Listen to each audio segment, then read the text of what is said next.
नमस्ते। कभी सोचा है कि कुछ रिश्ते इतने आसानी से क्यों चल जाते हैं, जबकि कुछ में हमेशा एक संघर्ष सा लगा रहता है? आज हम इन्हीं सवालों के जवाब सितारों में ढूंढेंगे। चलिए वैदिक ज्योतिष के प्राचीन ज्ञान में उतरते हैं और हमारी सबसे जरूरी साझेदारियों के पीछे छिपे ब्रह्मांडीय डिजाइन को समझते हैं। ये कहानी हम सबने कहीं ना कहीं सुनी या जी है ना? कोई इंसान जो कभी दिल में एक चिंगारी जगाता है और फिर वही इंसान वक्त के साथ हर बात पर गुस्सा दिलाने लगता है। देखिए, ये सिर्फ बुरी किस्मत नहीं है। वैदिक ज्योतिष के हिसाब से इसके पीछे कॉस्मिक कारण है। वैदिक ज्योतिष में सारी कहानी शुरू होती है 7वें घर से, यानी साझेदारी के घर से।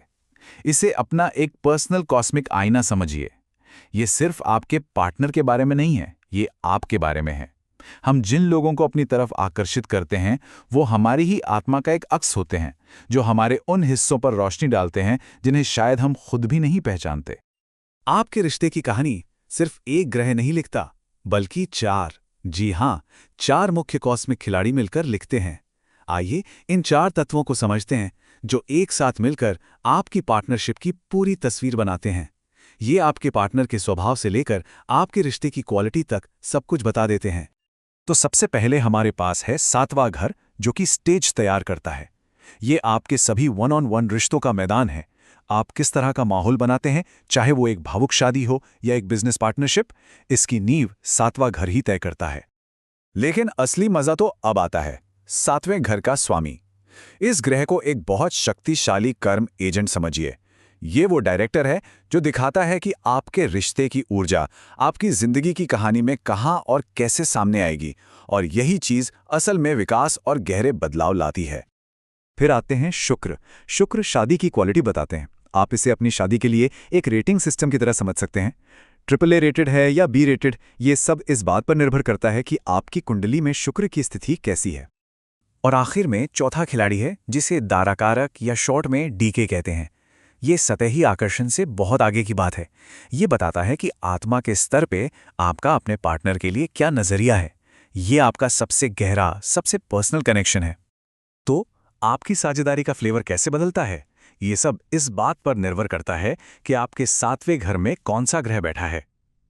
जैसा कि आप इस टेबल में देख सकते हैं, हर ग्रह अपना एक अनोखा रंग लेकर आता है। मिसाल के तौर पर भावुक चंद्रमा एक देखभाल करने वाला साथी ला सकता है, जबकि गंभीर शनि एक मैच्योर, जिम्मेदार पार्टनर का संकेत दे सकता है, जो हमें कर्तव्य और प्रतिबद्धता के बारे में सिखाता है। ये सिर्फ कौन की बात नहीं है, बल्कि कहाँ की भी है। आपके 7वें स्वामी की जगह ये बताती है कि आपके रिश्ते की जो बदलाव लाने वाली ऊर्जा है, वो जिंदगी के किस हिस्से में सबसे ज्यादा महसूस की जाएगी। अगर ये आपके चौथे घर में है, तो आपका रिश्ता आपके निजी घरेलू दुनिया का केंद्र होगा। लेकिन अगर ये 10वें घर में है, तो आपकी शादी आपके पब्लिक करियर और मान सम्मान के साथ जुड़ जाएगी। तो चलिए अब थ्योरी से प्रैक्टिस की ओर बढ़ते हैं। क्या आप अपने पार्टनर की सबसे गहरी अनकही इच्छा को जानना चाहेंगे? ये शक्तिशाली तकनीक आपको ठीक यही दिखाती है। उन्हें रिश्ते में असल में संतुष्ट महसूस करने के लिए क्या चाहिए, भले ही वो खुद ये कभी ना कहें। ये एक बहुत ही आसान 3 स्टेप प्रोसेस है, जो आपके दाराकारक के इर्द गिर्द घूमता है। याद है ना वो ग्रह जो आपके आत्मा स्तर के संबंध को दिखाता है? बस इन स्टेप्स को फॉलो करें और आपको एक ऐसी गहरी समझ मिल सकती है जो आपके रिश्ते को बदल सकती है।